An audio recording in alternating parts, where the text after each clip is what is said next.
Today, we're going to be talking about cell division and the different processes that are put into place in order for cells to divide and become two new cells.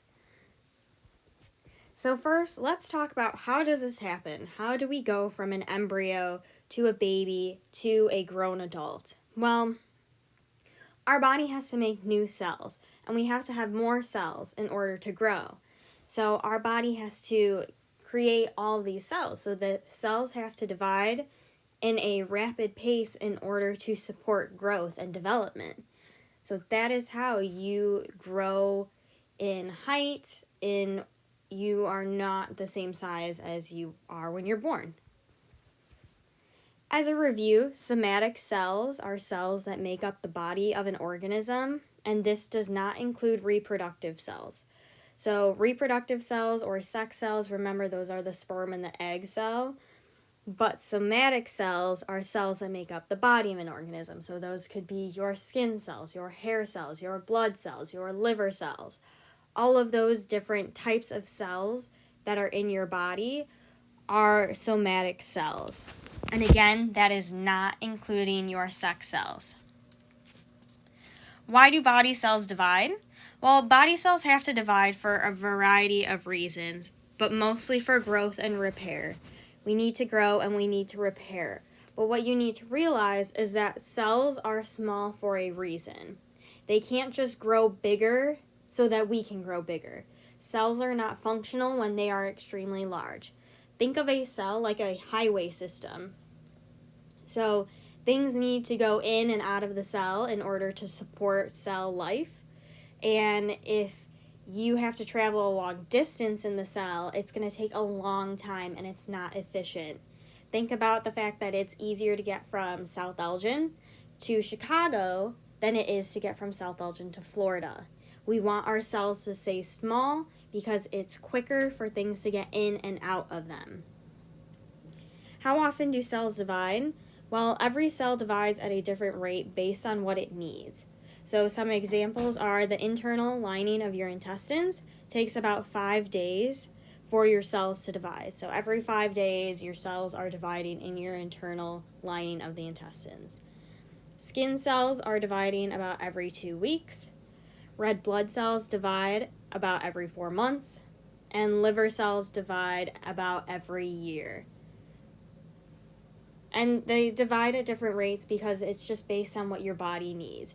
You need skin cells to replace themselves very quickly because you shed your skin, as gross as that might be. So today we're talking about the cell cycle. The cell cycle is a repeated pattern of growth, DNA duplication, and cell division that occurs inside of our cells. There are 3 purposes for the cell cycle to take place. One of them is growth. So again, in order to grow bigger, you need more cells because your cells can't grow bigger because then they're not efficient. Your cells have to stay small. So in order to grow, you need more cells. For repair, the cell cycle has to happen. So if you were to get a cut on your hand, your body would have to replace the red blood cells that it lost, the skin cells that it lost, and it would have to heal that wound. The cell cycle also occurs for reproduction. So cells have a lifetime as well. There's only a certain amount of time that a cell will live depending on where it is in the body. So it's important for these cells to reproduce and to make new cells because eventually they will reach the end of their lifetime. The cell cycle consists of 3 main phases that we're going to talk about.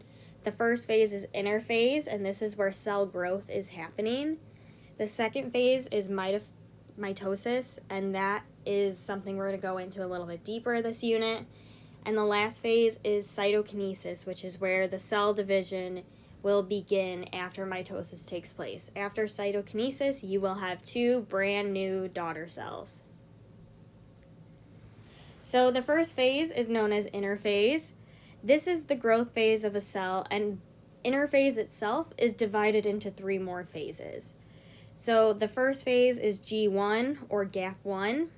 This is where the cell is growing and makes proteins. So G1, think grow. Anytime you see a G phase, you are growing. In this case, G1 is growing to maintain, so the cell is trying to maintain itself. Synthesis, or S phase, is where the chromosomes, so those X's that we've been talking about, the chromosomes will replicate themselves. G2, or gap 2, is where cells continue to grow and make proteins. So G2 is growth, but this time it's growth to divide. And when you look at the picture of interphase, it looks extremely similar to what you are used to seeing when you look at a picture of a cell. So cell preparation happens during interphase, and now the cell is ready to divide. Mitosis will now take place. Mitosis is where cell division occurs, and it contains 4 different phases known as prophase, metaphase, anaphase, and telophase, and we'll talk about more of those in a second. But what you need to know is in this part of the cell cycle, we are taking one cell and making 2 identical daughter cells. So you start with 1 and you end with 2. Here are some pictures to help represent mitosis and cytokinesis. So when you look at prophase, you will see the cell looks very similar to what we would normally see in a cell. Metaphase, you see those chromosomes are starting to line up in the middle. Anaphase, you see those chromosomes are now split in half and pulled apart. Telophase, you see there starts to be like 2 cells that you can see inside one another. And then cytokinesis is where you start to see that cleavage furrow, so right where those 2 cells are about to meet and divide and make something new, that would be cytokinesis. There are some strategies I use to remember the phases of mitosis. So the first phase is prophase. Prophase starts with a P, so I think about it as pairs up. So the chromosomes pair up in prophase. Metaphase, I think M for middle. Metaphase, middle, the chromosomes will line up in the middle. Anaphase is apart. The chromosomes are pulled apart in anaphase. Telophase, I think like they say toodaloo, like now there's 2 and they're getting ready to say goodbye to each other. So remember PMAT, that's the acronym that we use to remember the phases of mitosis.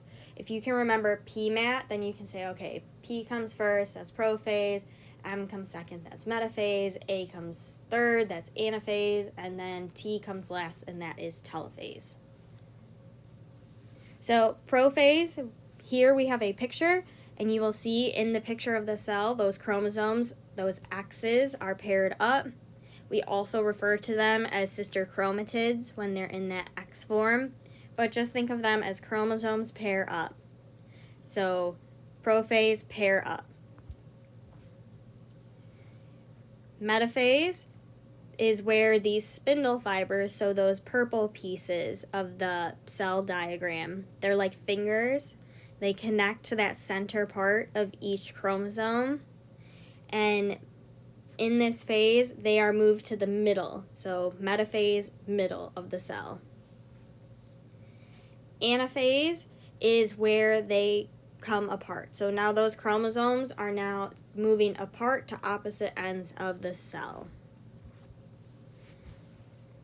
Telophase, if you look at this picture, you can see there's kind of like 2 cells starting to form. Here you'll see that the spindle fibers, so those purple fingers, are starting to break down and dissolve. And we're in the beginning of cytokinesis. So telophase is 2, and those 2 are saying toodaloo to one another, goodbye, see you later, don't need you anymore. They are now becoming 2 cells. Our last phase of the cell cycle is called cytokinesis. This is the division of the cytoplasm into 2 cells. So if you remember that cleavage furrow, they come closer and closer together. That middle part pinches, and once they pinch off, they become 2 new cells. In plant cells, you see that the cell plate or the cell wall starts to form, so it's a little bit easier to see this stage with a plant cell under the microscope. And then in animal cells, you see that cleavage furrow that I keep talking about, so that pinched part in the middle, and you get 2 equal parts from that. So what you need to know is the end result of this entire process is two identical body cells that will now carry out their jobs as they used to. So those are all the notes for today. If you need to go back and make sure that you have filled in the different parts to your guided notes, please go ahead and do that. And then tomorrow we will be doing an activity to look at mitosis. See you guys then.